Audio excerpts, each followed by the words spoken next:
Okay, folks, well, we're back at it, and we are going to take our employee hours spreadsheet and do some things to make it look a lot better and make it look a lot more functional so people can identify the information that they're looking for. So first of all, we're going to go ahead and fill some of these cells with some color. So I'm going to start with this top row, my column headings. I'm going to make those bold so they stand out a little bit. And then I'm going to fill that row with a fill color to fill the background of the cell with I'm going to go with this gold color. And I'm going to start with one that's a little darker. And then I'll select the names. I'm going to fill that with a much lighter gold. And then I'll come over here, and I think the total hours, that's going to be important to me. I want to know, eventually we're going to total up all the hours that they have. So I'm going to go ahead and fill that also because that's an important number for us with something even lighter. I think that the total hours down here is going to need to be bold probably and stand out.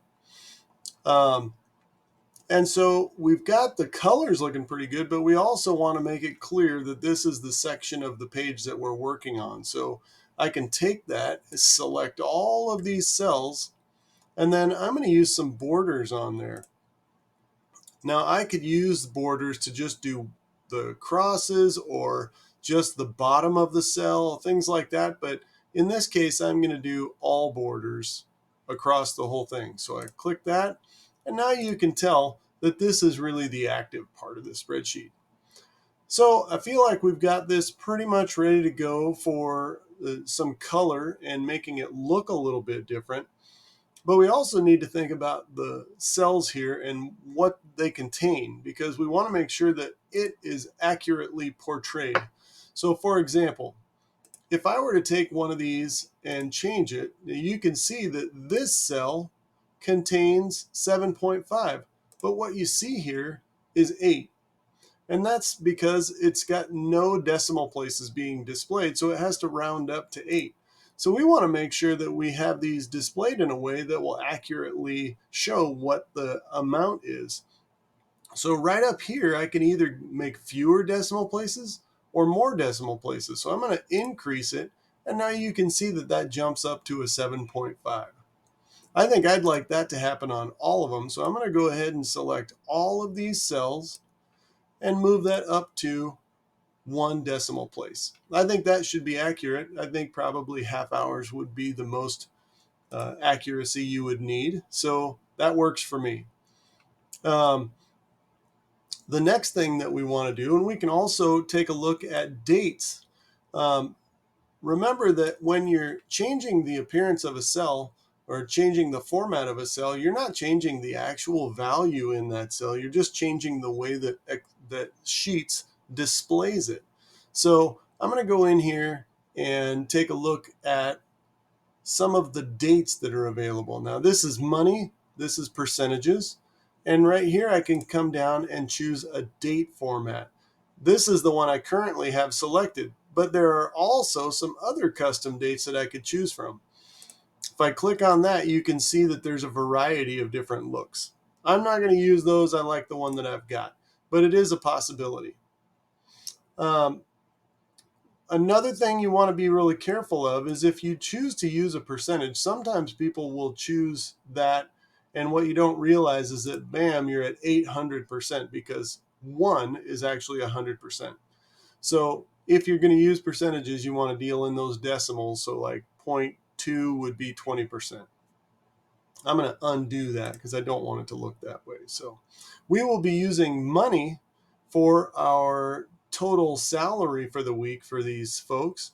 But for the time being, we're going to leave that as it is, but we'll go back to it before long. One thing you might want to also do, sometimes you want to save some space. You can change the column width to match how wide all these things are. So I'm going to select all of these columns, and then I'm going to right click up here in one of the column headers. And I'm going to resize columns A through I.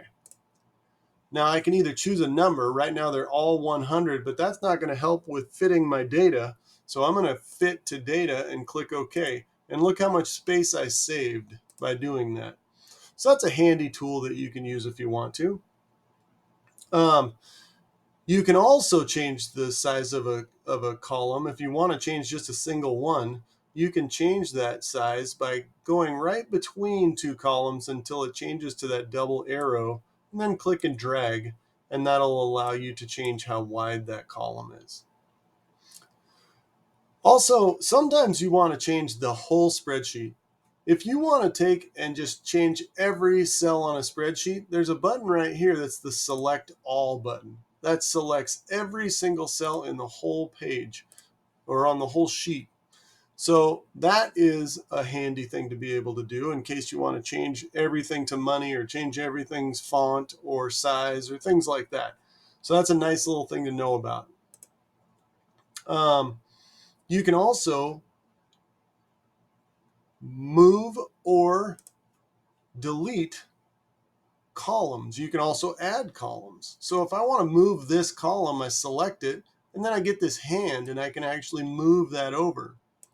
Now that's not making much sense because I'm now jumping in dates. So I'm going to undo that, but it is possible to move a column.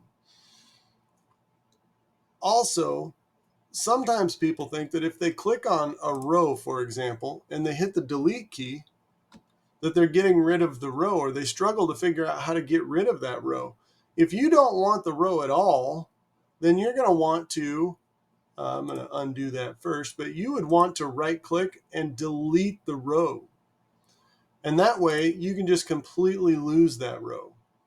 If you want to add a row or if you want to add a column, it's the same thing. We right click here and insert a column on the right or left, or we insert a row above or below.